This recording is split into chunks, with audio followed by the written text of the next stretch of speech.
सुबह में उठते ही आप ये सोचते हो कि मुझे मेरे इतने काम खत्म करने हैं, मुझे मेरी असाइनमेंट कंप्लीट करनी है, मुझे मेरे चैप्टर्स खत्म करने हैं, मुझे ये करना है, मुझे वो करना है। लेकिन पूरा दिन काम करने के बाद भी आपका काम अधूरा ही रह जाता है। मैक्सिमम लोगों के साथ ऐसा होता ही है। कुछ लोग इसे आसानी से ओवरकम कर पाते हैं, कुछ लोग नहीं। लेकिन इसकी वजह क्या है? क्यों हम इतना काम करने के बाद भी हमारी मैक्सिमम प्रोडक्टिविटी को अचीव नहीं कर पाते? क्यों कुछ जेफरी टाइप पीपल होते हैं वो पूरे दिन लगे रहते हैं फिर भी उनका काम अधूरा ही रह जाता है? और क्यों कुछ एडोनिस्ट टाइप पीपल होते हैं जो बस कुछ घंटे काम करते हैं और सब लोगों से आगे निकल जाते हैं? आज की वीडियो में हम इसी चीज़ के ऊपर बात करेंगे और जानेंगे कि वो कौन सी 4 टिप्स है जिनको यूज़ करके आप अपनी प्रोडक्टिविटी की पीक पर पहुँच सकते हो। तो इसे जानने के लिए तुम्हें इस वीडियो को लास्ट तक देखना होगा, वो भी बिना स्किप किए हुए। और अगर तुम इस चैनल पे नए हो तो नीचे जो लाल बटन दिख रहा है उसे दबा दो और उसके बाजू में जो बेल आइकन दिख रहा है उसे भी दबा दो ताकि ऐसी ही और वीडियोस आपके पास सबसे पहले आ सके। तो आगे बढ़ते हैं हमारी वीडियो में और पता लगाते हैं हाउ टू इंक्रीज प्रोडक्टिविटी। सबसे पहले तो ये चीज़ क्लियर कर लो कि एक हाईली प्रोडक्टिव इंसान बनना ज़्यादा हार्ड काम नहीं है। 3 चीज़ है जो हमारी प्रोडक्टिविटी को कम कर देती है, वो है डिस्ट्रैक्शन, लो फोकस और एक इफेक्टिव टाइम टेबल ना होना।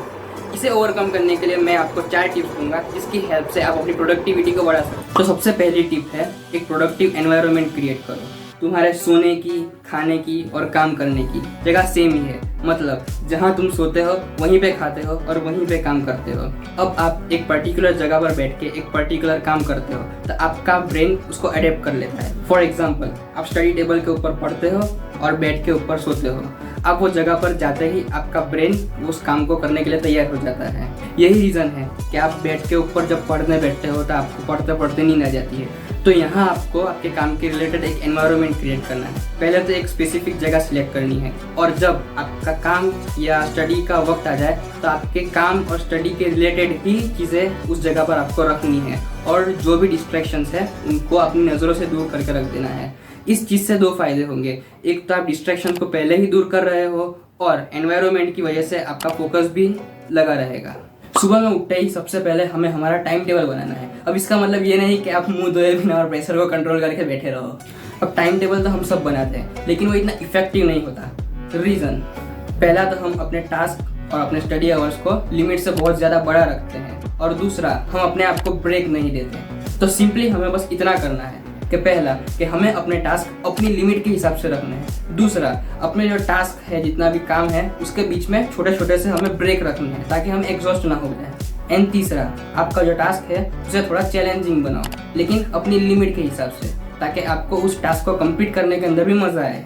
टाइम टेबल बनाने से ये फ़ायदा रहेगा कि आपके जितने भी टास्क है वो पूरा दिन आपकी नज़रों के सामने रहेंगे तो आपका जो माइंड है वो दूसरी फालतू की चीज़ों में डाइवर्ट नहीं होगा।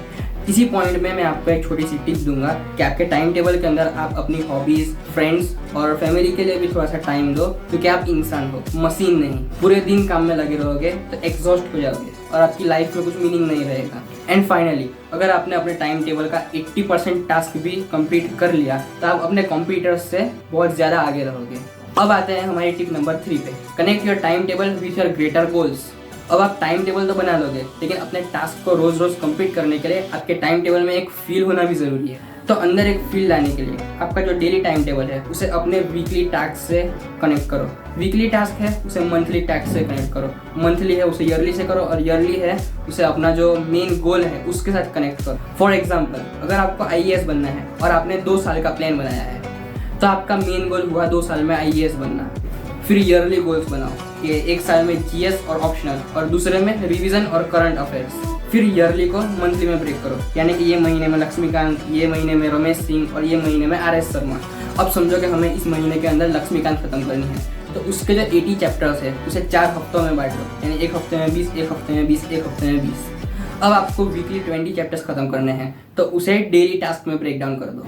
तो इस तरह आपके जो टास्क है वो आपकी नज़र के सामने भी रहेंगे, मोटिवेशन भी रहेगा और फोकस भी एकदम हाई रहेगा। अब बढ़ते हैं हम last but not the least, tip number 4, Pomodoro technique. अब आप कितना भी अच्छे से अच्छा टाइम टेबल बनाओ, कितना भी मोटिवेशन लेके चलो, लेकिन अगर ये टिप का आपने यूज़ नहीं किया तो शायद आपकी प्रोडक्टिविटी को बढ़ाना मुश्किल हो सकता है। जैसा कि मैंने आपको स्टार्टिंग में समझाया कि आपको ब्रेक लेने की ज़रूरत है। आप इंसान हो। एक स्टडी के हिसाब से एक नॉर्मल ह्यूमन बीइंग का जो दिमाग है वो 45 मिनट तक किसी भी एक काम के ऊपर फोकस कर सकता है, उसके बाद वो एग्जॉस्ट होने लगता है। तो इसी स्टडी का यूज़ करके बनी है ये पोमोडोरो टेक्निक। इसमें होता ही है, आप 45 मिनट्स तक कंटिन्यूस काम करोगे बिना डिस्ट्रैक्शन के और फुल फोकस के साथ। जितनी भी फालतू की चीज़ें हैं उसे नज़र से दूर रख दो थोड़ी टाइम के लिए, और फिर बाद में 15 मिनट्स का ब्रेक लोगे। अगर आपको 45 मिनट का टाइमर ज़्यादा लगता है तो टेंशन ना लो, मैंने खुद ने 25 मिनट के टाइमर से स्टार्ट किया था। ये जो 25 और 45 मिनट का टाइमर है उसे ही हम पोमोडोरो कहते हैं, और बीच में जो ब्रेक लेते हैं उसे बोलते हैं हम पोमोडोरो ब्रेक, और ये दोनों चीज़ें मिला के बनती है एक पोमोडोरो साइकिल। यहाँ होता ये है, आपके ब्रेन को मालूम होता है कि 25 मिनट या 45 मिनट के बाद आपको ब्रेक लेना ही है, तो अभी मन लगा के काम कर लेते हैं, बाकी ब्रेक के अंदर बाकी फालतू के काम पर ध्यान दे देंगे।